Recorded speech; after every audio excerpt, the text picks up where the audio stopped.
너희에게 평강이 있을지어다. 아멘.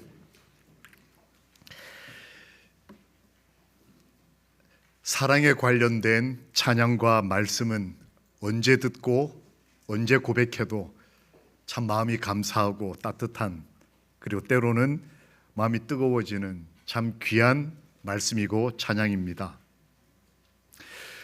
그걸 경험한 한 그리스도인이 이렇게 씁니다. 그걸 모르는 내 백성이 지식이 없음으로 망하는도다. 그가 또 이렇게 얘기합니다. 그러므로 우리가 여호와를 알자.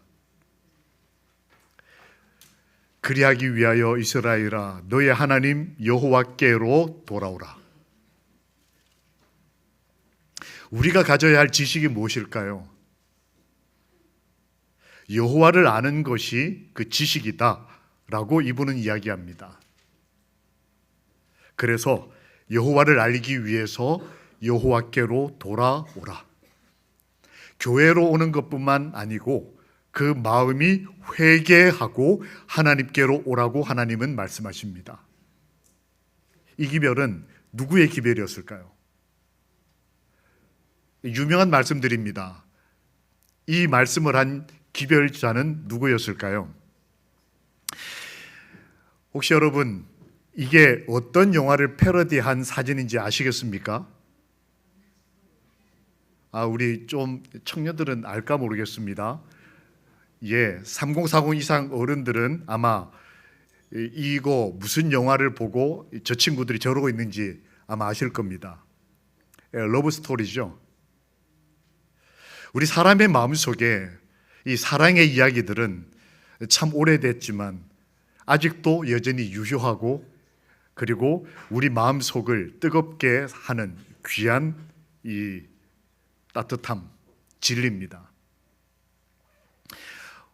제가 어느 집사님 댁에 갔을 때에 집사님이 이제 연세가 이제 7순도 넘으셨고 8순을 가시는데 얼마 전 결혼한 지 30주년, 50주년 이럴 때 자녀들이 아버지 어머니를 결혼을 다시 이렇게 결혼 예복을 입혀서 어머니에게 드레스를 입히고 이렇게 해서 할아버지 할머니가 결혼식 사진을 다시 찍고 그 사진을 이만큼 이렇게 확대해 가지고 벽에다 걸어놓은 걸 제가 보고, 야, 우리 장로님이 집사님한테 어떻게 사랑을 고백하셨습니까? 하니까 집사님 얼굴이 빨개지시는 거예요. 연세가 지금 70이 넘으셨는데 한 40-50년 전에 우리 한국의 남자들은 여자분에게 결혼하자고 고백을 어떻게 하실지 모르겠습니다. 이강학 장로님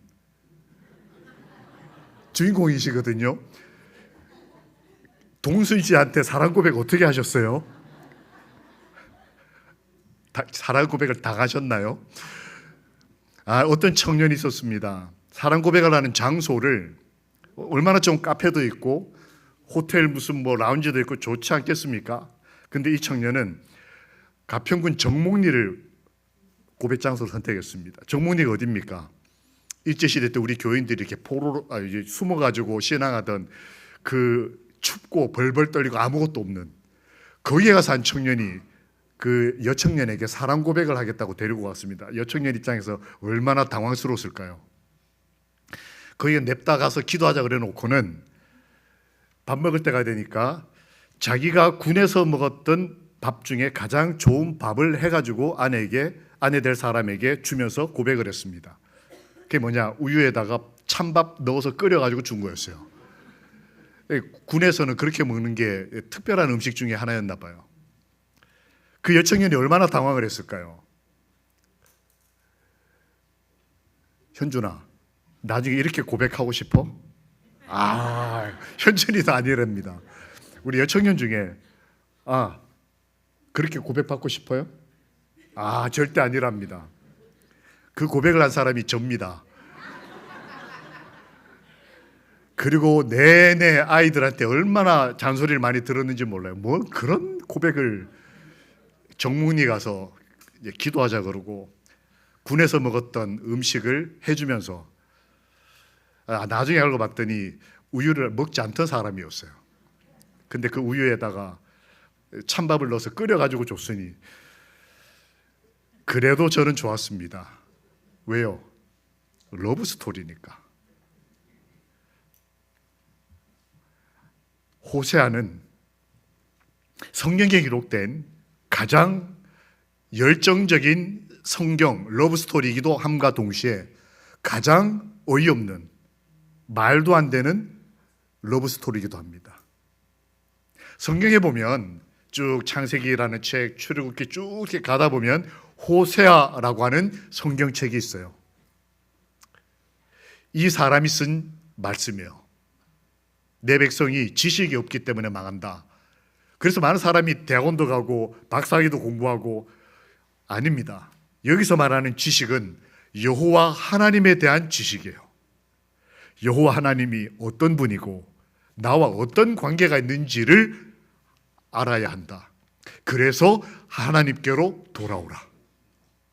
회개하는 목적이 영혼이 구원을 받는 것도 있지만, 침례를 받는 것도 중요하지만, 더 중요한 건 여호와께서, 하나님께서 어떤 분이냐, 나에게 어떤 의미가 있느냐를 깨닫는 것이 침례 받는 것보다 더 중요한 거예요.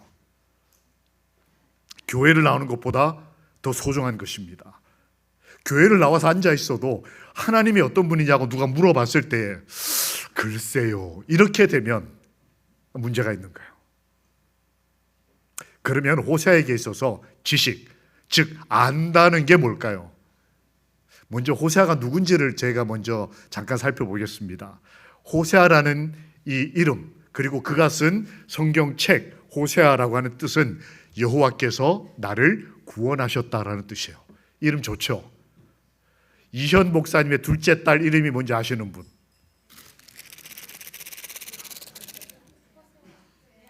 호세아가 아니에요. 세아. 여러분, 우리 교회 막내 이름이 세아입니다. 근데 왜 이렇게 이름을 정했는지 아세요? 큰애 이름이 호수잖아요. 그 앞에 호하고 이름을 세아로 붙여가지고 호세아. 여호와께서 구원하신 딸들. 그런데 이 사람이 살았던 시대는 이스라엘이 둘로 나뉘고 난 다음에 남방유다는 좀 오래 신앙을 했는데, 따로 나눠졌던 10개 지파가 모였던 큰 교회는 망해가고 있었습니다. 사람들이 여러 죄를 지었어요. 지도자들이 함부로 하고, 사람들이 돈을 최고로 알고, 음란하고, 그 다음에 쾌락을 쫓고, 제일 중요한 이 시대의 특징은 회개하지 않듯이돼요. 목사님들이 무슨 얘기를 해도 저게 맞아 라고 생각을 하지만 돌이키지 않는 것, 그게 이 사람이 살던 시대의 교회 특징이었습니다. 오늘날과 비슷하죠. 그러다가 북방 이스라엘이 망할 때까지 이 사람은 목사님이었어요. 이 사람으로부터 해서 12명의 선지자들이 이스라엘이 멸망하게 가는 과정 중에 하나님의 복음을 전하려고 최선을 다했습니다. 근데 왜 소선지자냐? 앞에 이사야, 예레미야는 대선지자. 이건 사람의 인격을 나눈 것이 아니고 그 기별의 양을 따라서 많은 기별을 가진 사람들은 그 다음에 호세아로부터 12명의 마치 예수님의 12제자가 나타날 것 같은 이 사람들은 기별이 짧았습니다. 그러지만 짧은 기별이었지만 인생 전체를 담은 기별들이었어요. 호세아라고 하는 이 사람에 대해서 사람들, 신학자들은 소선지자라고 부르지만 탈무드 페사킴이라는 데 보면, 페사킴이 뭐냐면 탈무드에 보면 유월절을 지키는 방법을 정해놓은 챕터가 있는데, 그 내용에 보면 이 호세아는 이사야보다도 더 위대한 목사님이었다라는 표현이 나와요. 이런 위대한 사람이 처음 하나님한테 말씀을 들었는데, 호세아서 1장에 보면 그가 목사님이 되고 난 다음에 설교를 처음 할 때 하나님이 어떤 기별을 주셨냐면, 너는 가서 음란한 여자를 취해서 결혼하라고 정합니다. 그러니까 러브 스토리는 러브 스토리인데, 이게 뭔가 잘못된, 남청년한테 야, 너 결혼할 때 조건이 뭐야? 이렇게 물으면 나는 저기 어디 가서 술 좋아하고 남자 좋아하는 음란한 여자를 택해서 결혼하는 게 꿈입니다. 이렇게 말하는 남청년이 어디 있겠어요? 여청년한테 너 어떤 남청년하고 결혼할래? 이렇게 물었을 때 우리 청년들 가운데 어떤 청년이 나는 저기 가서 다른 여자들하고 애기 낳고 이렇게 해서 사는 자유로운 영혼을 가진 사람을 좋아하고 그와 결혼하겠다 이렇게 말하는 사람이 누가 있겠습니까? 근데 호세아는 러브 스토리 책인데 그 사랑 이야기가 아내가 하나님 보실 때 그리고 사람들이 볼 때 함부로 사는 여자였어요. 첫 아이는 남편 아이인데 둘째 아이, 셋째 아이는 남편 아이가 아닌, 게다가 나중에는 바람이 나서 집을 나가가지고 남편 목사님이 가서 돈을 주고 그 사람에게 다시 이 여자를 아내를 사가지고 와서 나하고 계속 살아주세요 해야 되는 사람이 그 목사님의 아내였어요. 여러분, 이런 분이 만약 우리 교회 담임 목사님으로 온다면 여러분 어떻게 하시겠습니까? 사모님이 어느 날 사라졌어. 근데 다른 남자하고 산대요. 근데 목사님이 쭈르륵 가서 또 모시고 왔어요. 그럼 여러분 다음 안식일에 그분하고 인사 나누면서 우리 사모님 이거 되시겠어요? 만약에 그 사모님이 다른 아기를 낳아서 왔다면 여러분 그 목사님의 설교를 듣겠습니까? 지금 이 목사님이 그 상황인 거예요. 그런데 어떻게 이런 이야기가 성경에 기록될 수 있을까요? 만약 오늘날 이런 상황이 벌어졌다면 목회 신임서 회수됐을 겁니다. 즉 목회 잘렸을 거예요. 그런데 성경 거룩한 이야기가 기록된 책에 아내의 어떤 문제를 가지고 있는 이 한 남자이자 남편이자 하나님의 사람이 얼마나 사랑을 지키려고 몸부림치는지를 기록하고 있어요. 그의 아이들은 성경 기록상 3명이 있었는데 첫 아이는 이스라엘, 아마도 호세아의 아이일 거라고 그나마 좀 호세아 편에서 주석을 하는 분들이 계시는데, 그래도 이 말 뜻이 뭐냐면 하나님이 심으셨다는 뜻도 있지만 실제로는 그 지역이 저주받은 땅이었어요. 그래서 사실 이 말은 하나님이 흩으셨다라고 이해될 수 있는 이름이었어요. 장남을 부를 때 이스라엘 부르면 이 이름이 하나님이 저주하신, 둘째 이름이 로루하마라고 했어요. 로라는 말과 루하마라는 말을 붙여놓은 말인데 이거는 하나님에게 사랑을 받지 못한 애다. 여러분, 아버지가 아이를 부르는데 야 너는 하나님에게 사랑을 받지 못한 애야, 이거를 어릴 때부터 부른다고 생각을 해보세요. 막내는 로암미, 이것도 로라는 말과 암미라는 말이 붙은 말이에요. 암미라는 말이 뭐냐면 내 아이다. 로라는 말이 히브리어로 아니다라는 뜻이에요. 그러니까 내 아이가 아니다. 막내를 부를 때 넌 내 아이가 아니야. 밥 먹다가 넌 내 아이가 아니야. 밥 많이 먹고. 학교 갈 때 넌 내 아이가 아니야. 잘 갔다 와. 아빠 사랑해요. 넌 내 아이가 아니야. 사랑해. 이게 말이 되냐고요. 이런 가정에서 어떻게 사랑을 지킬 수 있을까요? 사실 성경에 보면 아담과 하와 굉장히 러브스토리가 깨끗한 사람들이잖아요. 근데 어떻게 됐습니까? 그 가정이 아내의 배신 때문에 가족들과 자식들 간에 살인이 일어나고 온 가족이 다 죽어야 되는 상황이 벌어졌습니다.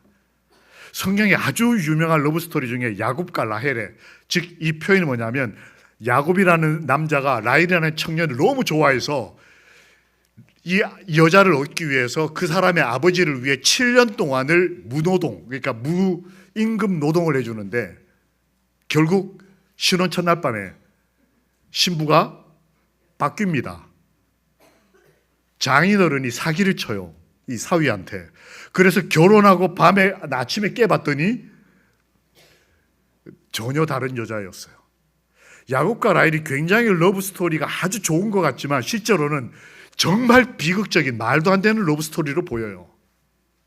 다윗과 바세바의 아들이 솔로몬입니다.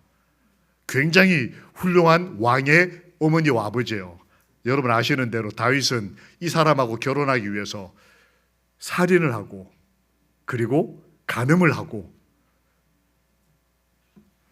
그것 때문에 자식들끼리 싸우는 걸 보는, 성경에서 가장 유명한 러브 스토리, 러브 레터, 러브 편지가 아가서예요.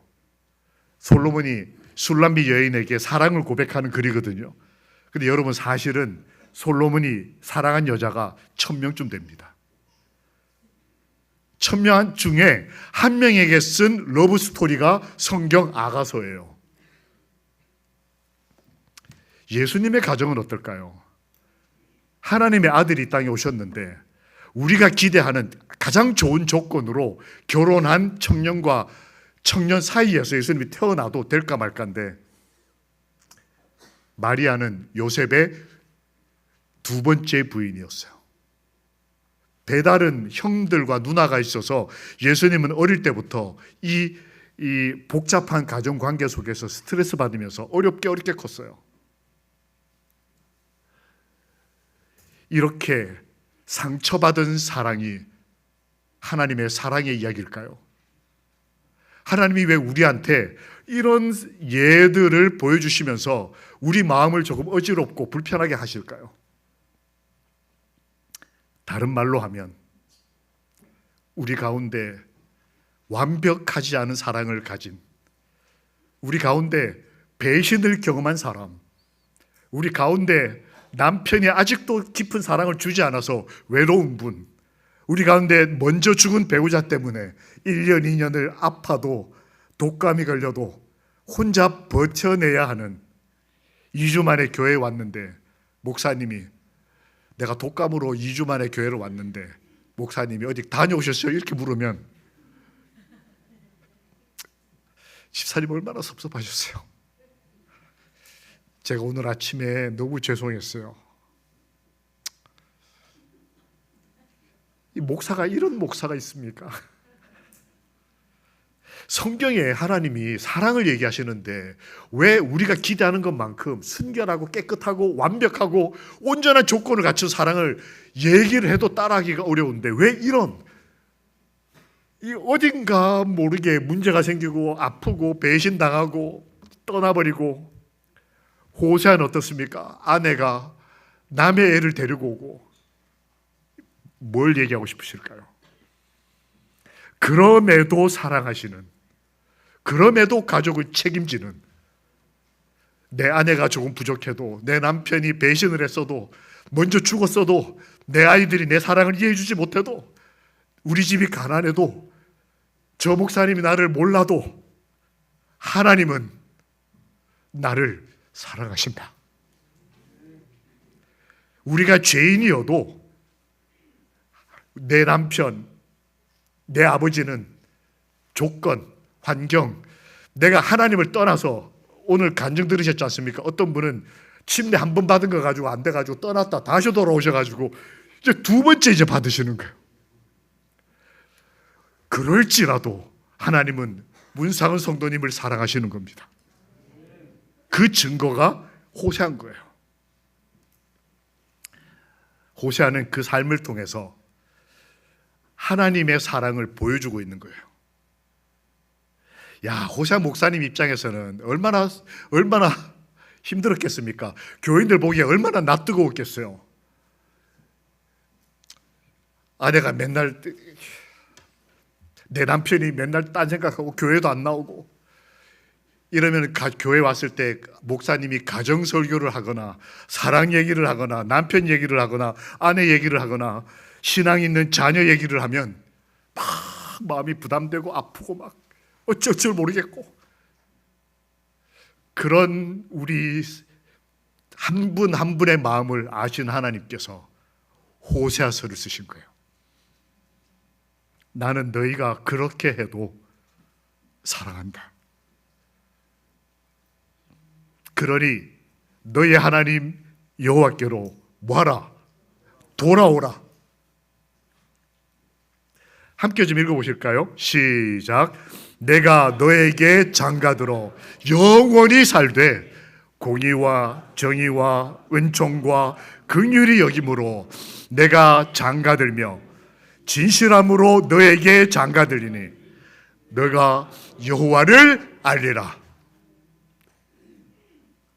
호세아가 뭘 말하고 싶었냐면 성경 호세아서에서 내가 이렇게 비참하게 살았어요 이 얘기하고 있는 게 아니라 이런 가운데서도 내가 아내를 사랑하고 교회를 위해서 섬기듯이 하나님이 내가 그런 인간이어도 죄인이어도 하나님을 배신했어도 음란하게 행해도 하나님은 나에게 장가들겠다고 하신 하나님이시라는 거예요.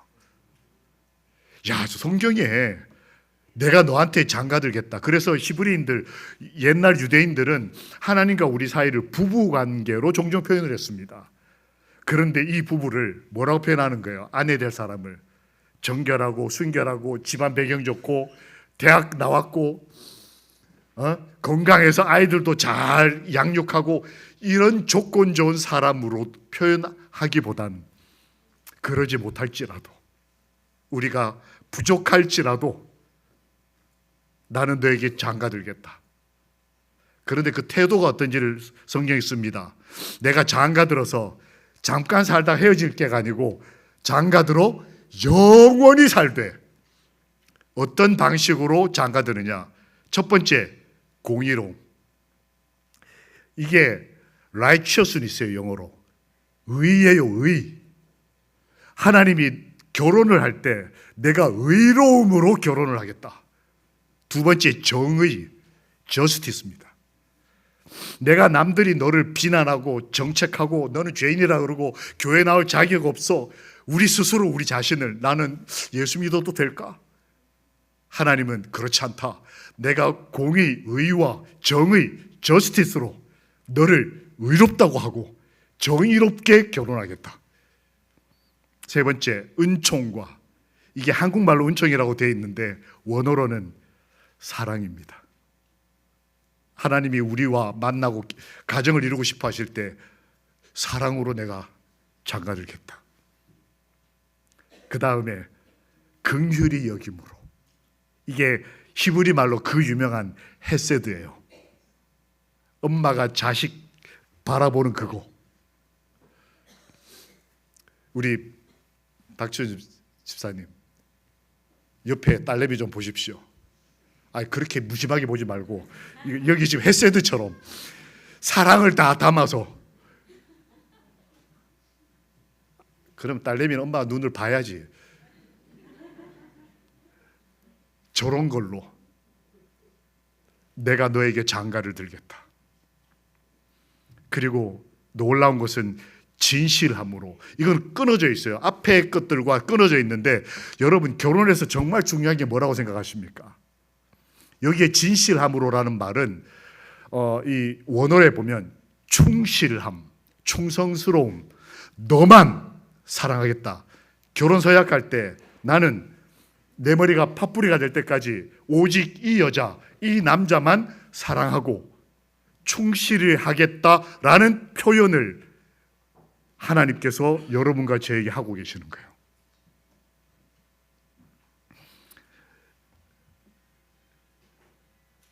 그러면 너가 여호와를 알리라. 교회 나오는 것보다 더 중요한 것 여호와를 아는 것입니다. 우리가 침례를 받고 구원을 받는 것보다 더 중요한 것이 여호와를 아는 거예요. 하나님께서 여러분과 저에게 공의와 정의와 사랑과 긍휼과 충성스러움으로 사랑을 고백할 때 하나님과 사랑하게 되는 하나님의 사람들이 되시기를 예수님 이름으로 기도합니다. 아멘.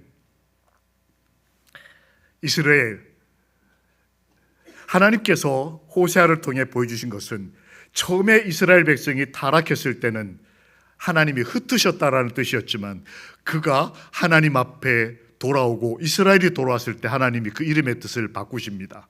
하나님이 너를 이 땅에 심으셨다. 생명을 주셨다. 로루하마에서 앞에 로를 빼고 내가 너의 이름을 루하마라라고 부르겠다. 내가 용서하지 않는 것이 아니고 이제부터는 너를 긍휼히 여기겠다. 로암미엘에서 앞에 로를 빼고 내가 막내는 이제부터 암미라고 부르겠다. 무슨 뜻이냐?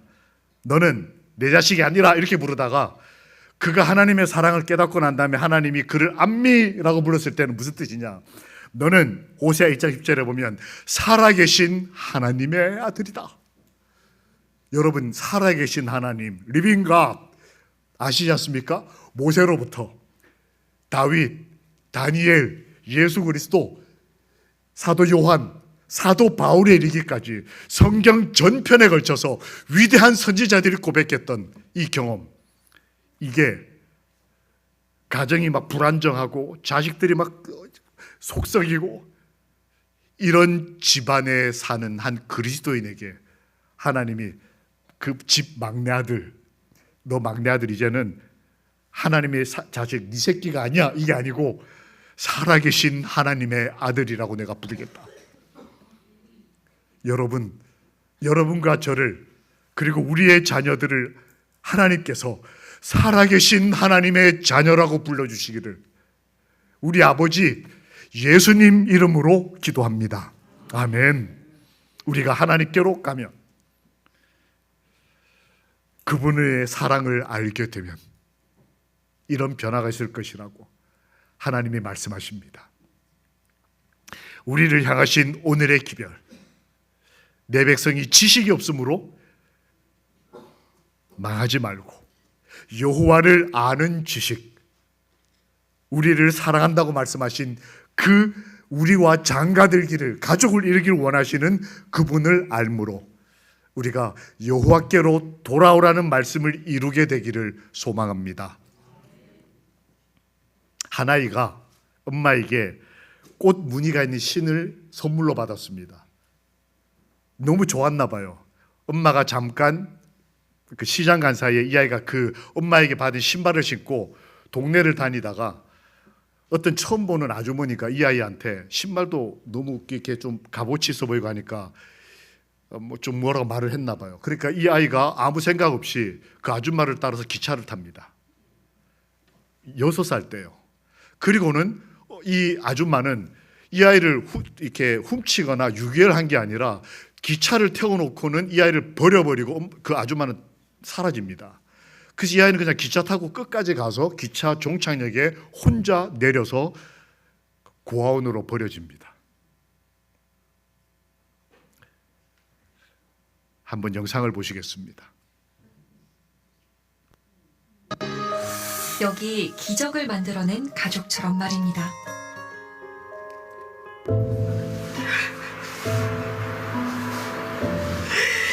아이고, 얼마나 고생을 하고 살았어.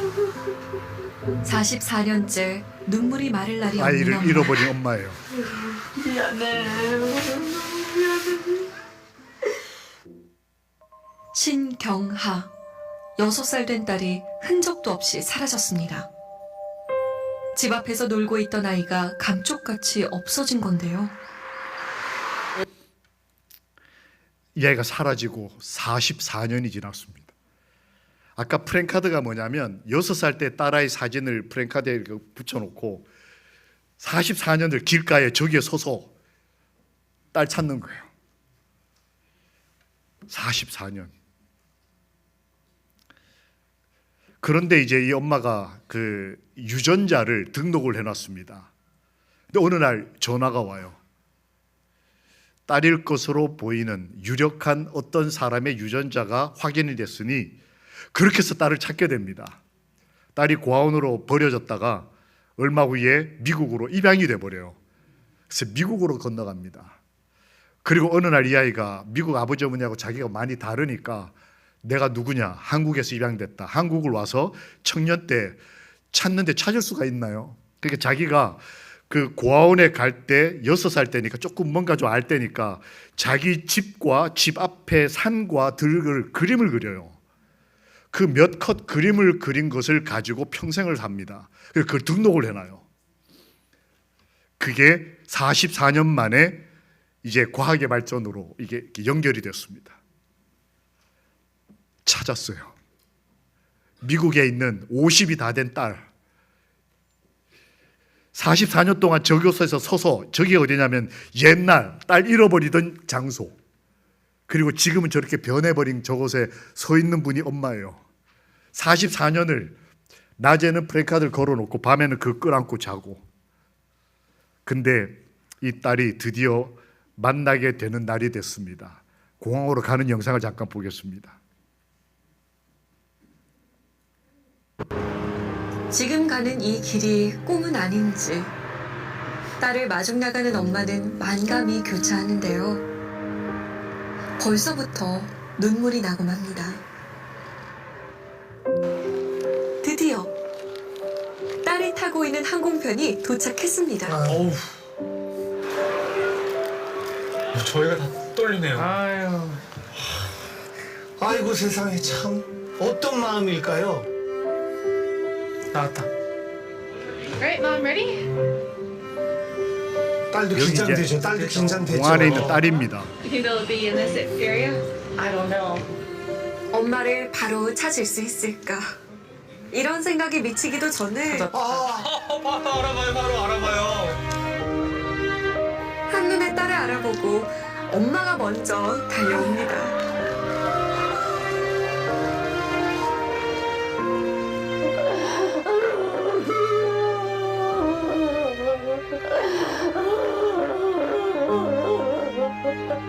I'm so sorry. I'm so sorry. I'm sorry. 집을 나간 건 딸인데 엄마가 계속 미안하다 그래요. 미안하다. 죄를 짓고 하나님을 떠난 건 우리들인데 하나님이 우리를 위해서 모든 걸 다, 우리는 하나님을 알아보지도 못할 때 우리 어머니, 우리 아버지는 우리를 먼저 알아보고 뛰어와서 먼저 이렇게 안아주시는.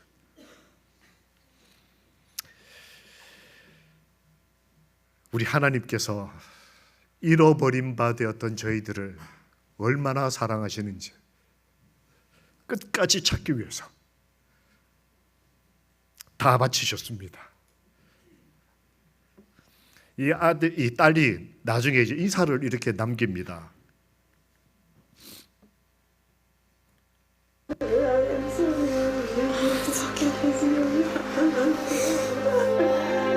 whole time, she kept saying that she was sorry. It was just really shocking. 44년째 서로를 잊지 이 딸이 한국말을 모르니까, 영어밖에 못 배웠어요. 한국말을 모르니까 이 방송 PD한테 자기가 이 말을 한국말로 직접 써서 엄마에게 편지를 하고 싶다고 얘기하는 게 인터뷰 안에 나옵니다. 엄마, 아빠 찾아주셔서 감사합니다. 직접 한국말로 쓴 거예요. 근데 실제 인터뷰의 내용에는 이렇게 되어 있습니다. 엄마, 아빠 포기하지 않고 찾아주셔서 감사합니다. 이렇게 인사를 해요. 44년 동안 포기하지 않은 거예요, 엄마가. 우리 하나님께서 우리를 6,000년 동안 포기하지 않으셨습니다. 지난 일주일 동안 우리를 포기하지 않으셨습니다. 우리가 자격이 있어서가 아니고 마치 호세아가 그 아내와 아이들을 끝까지 사랑한 것처럼 그 러브 스토리를 통해서 하나님이 우리를 끝까지 포기하지 않고 찾고 계심을, 이 사랑을 한 여인은 이렇게 썼습니다. 위대하고 놀라운 사랑이다. 우리 아버지의 우리를 향하신 위대하고 놀라운 사랑, 그걸 호세아가 경험한 거예요. 하나님이 우리를 사랑하여 내가 사람의 줄, 곧 사랑의 줄로 그들을 이끌었고 그들 앞에 먹을 것을 내가 두었다. 하나님이 우리를 사랑했기 때문에 포기하지 않고 끝까지 구원하여 우리를 사랑의 줄로, 그리고 말씀하십니다. 나는 인애를 원하고 사랑과 긍휼과 자비를 원하고 이런 예배 드리는 거 원하지 않아. 나는 하나님께 소 불태우는 것보다 내가 너희를 얼마나 사랑하는지를 아는 것을 원해.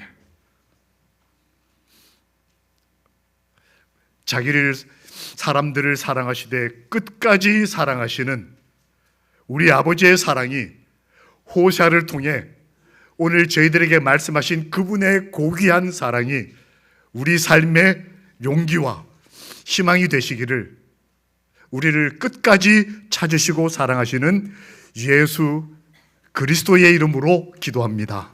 아멘.